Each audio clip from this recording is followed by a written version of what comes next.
Welcome back to Chris Caruso Bass Guitars. As I promised in this episode, we're going to go through the dyeing of my Time Machine 4 build. As you see, I have my color tone blue already mixed up in here. I also have our color tone black mixed up.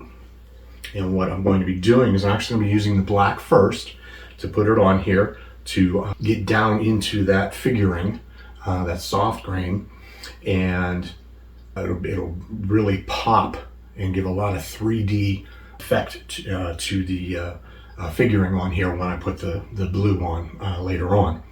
And we did mix this with color tone Beckhall solvent instead of the water like we did on the sign behind me. And if you like the videos, if you like this kind of content, don't forget to go ahead and hit subscribe, as well as ringing that notification bell so you don't miss the next part of this build or any other content and any of my other builds that I will be posting. So we certainly would like that as well. So I also did do a layer of de-waxed shellac to help seal off the pores on this faux mahogany binding where the edge is revealed by the round over, because without any kind of pore fill done or anything else, it would act like a straw and just suck that dye down in there, and I would never get it out. So I put some de-waxed shellac on there to help seal off those pores, to stop that capillary effect. And then I also went in and put on this vinyl tape in not getting that dye onto the mahogany at all. What's nice about using the de-waxed shellac is that that's going to be my next step anyway. Once the dye is done, to go from the color tone dye, which is really set up for nitrocellulose, to a poly finish, which is what I'm going to do here. I'm going to use that de-waxed shellac bridge coat, if you will, over the entire body. So, all right. So let's go ahead and get started here. Again, just making sure my tape edges are down, especially along the maple, the figured maple, because again, I do not want to get anything on the mahogany. All right, so let's go ahead here and let's see, we got the black dye. I'm going to put the blue away.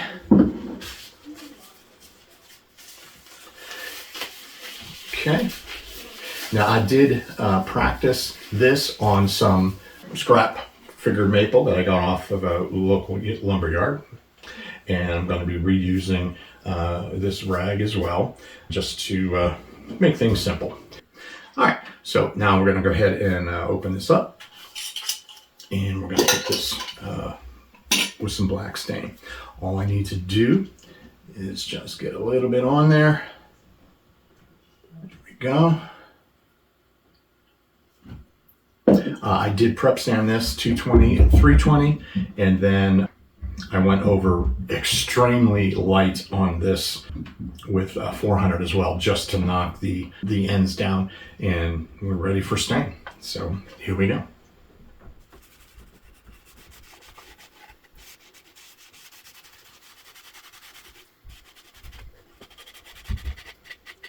All right, get a little bit more on there.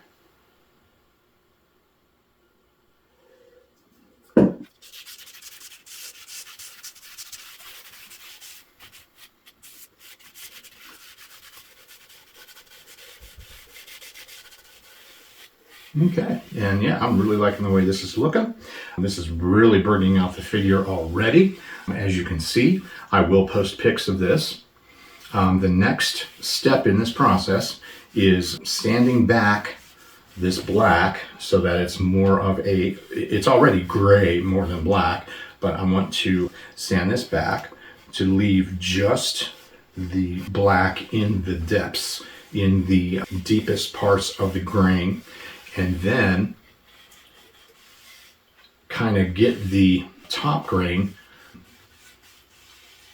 more of try and get it back to white, but not quite. We're going to ghost it, is what they call it. And then I'm going to hit that with the blue, and it's going to be a nice deep ocean blue. For right now, I'm going to let this set up overnight, and then I'll go ahead and sand it back, and then we will be back here to hit it with that blue, and you'll see me right back here when we do the blue stain.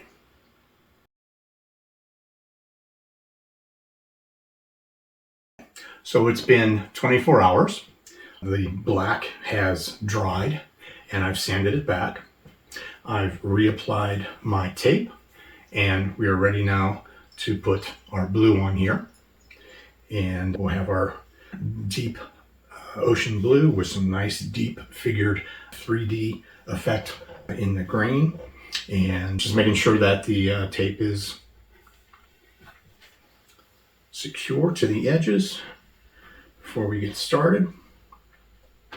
And again, I may do one coat, may do two coats, just depends on how this turns out. I did practice on some scrap wood, but it was a much thicker and browner color than this white veneer was on here. So, and again, in my practice rag, we're just going to reuse it again. And so fold this up, and let's go to town. Okay, we'll just get some blue on there.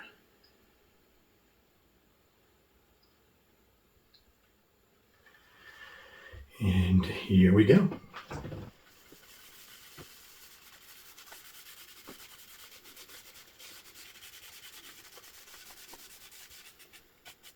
All right, get a little bit more on there.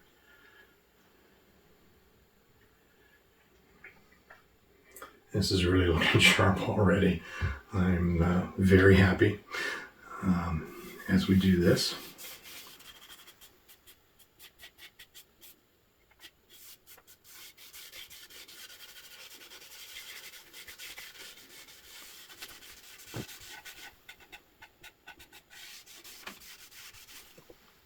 Just need a little bit more. Almost got it done. Doesn't take long to do this. Okay.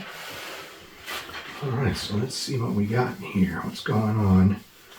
Where does it need a little bit more while I got it here?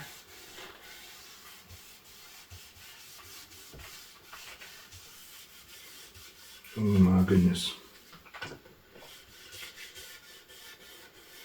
And yeah, I am definitely going to get some pics of this to put up. I do have some pics of the where the black was initially, and how much we sanded back.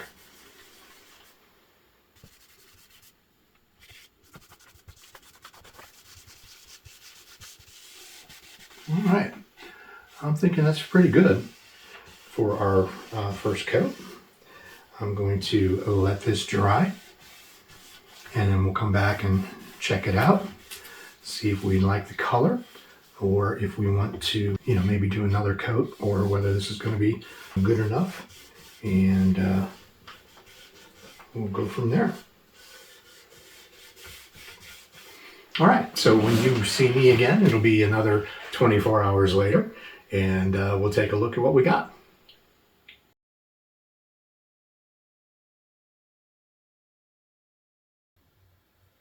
All right, welcome back.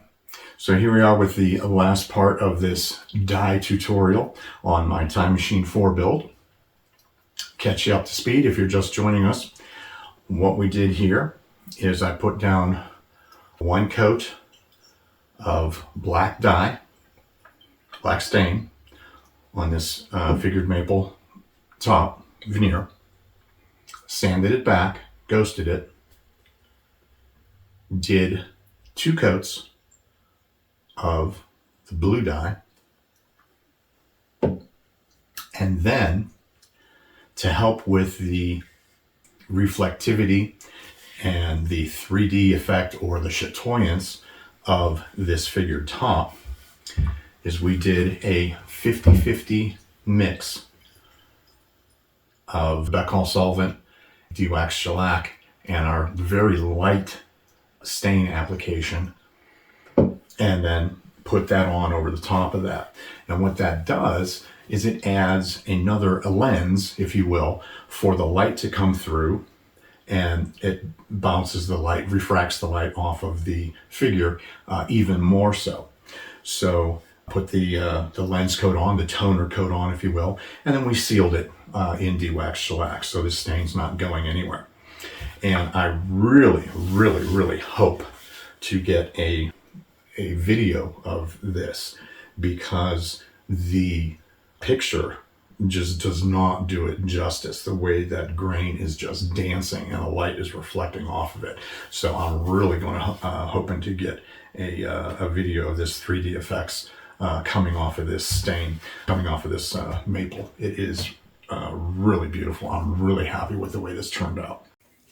Not sure what kind of screen you're seeing this on or whether this is really going to show you, but take a look in particular in between the two pickups and see how that figure is dancing. The next steps here, the faux mahogany binding has been sealed as well with that de-wax shellac. Before we flip this over, I also want to make mention that a couple of things that I needed to do prior to staining that I didn't post in the first parts of the video is I needed to widen this bridge route to take my new headless bridge that I'm using for this. So that was one thing that I needed to do on it. Now, next steps, and on the back of this, you notice this is a beautiful mahogany body. It even has some figuring down here on this. I can't wait to get this under finish. I also rerouted the battery box so that instead of sitting on top of the wood, it's going to be sitting flush with the body now, just like the control cavity would. So again, nice little custom touch there for you that I think you're going to like as well. So again, this has already been prep sanded, 220 to 320. Okay, the front is now done and sealed. So now what I got to do to catch the back and the sides up, is I'm going to need to do a Z-epoxy pour fill on this. Probably 2 coats, maybe 3, because mahogany is a very porous wood. Then I'm going to sand that back nice and level. Then I'm going to seal that in that de-wax shellac as well. Then this whole body is going to get a polyurethane coat, multiple coats, to get the finish done. And then once that's fully cured, then we can go ahead and buff it out to a high gloss mirror finish, assemble it with the already completed neck, put in the electronics, the EMGs, the LHZ5 3-band EQ preamp. And again, this is a headless 4-string build. It is bolt-on. It is for sale. So if it's something that you are interested in, by all means, please hit me up either through the channel here or through Facebook, and we'll certainly talk to you and get this going. So again, if you like this video, please go ahead and subscribe to the channel, ring that notification bell so that you don't miss the upcoming build of this part 3 of this build, as well as any of my other builds coming up this year. And so if you feel free to comment, like I said, like the video, talk about it with your friends, and spread the word, and I would certainly appreciate that. So in the meantime, thank you for tuning in to Chris Crusoe Bass Guitars, and we'll see you right back here for part 3, which will be finishing, or getting the back and sides rather ready for finishing.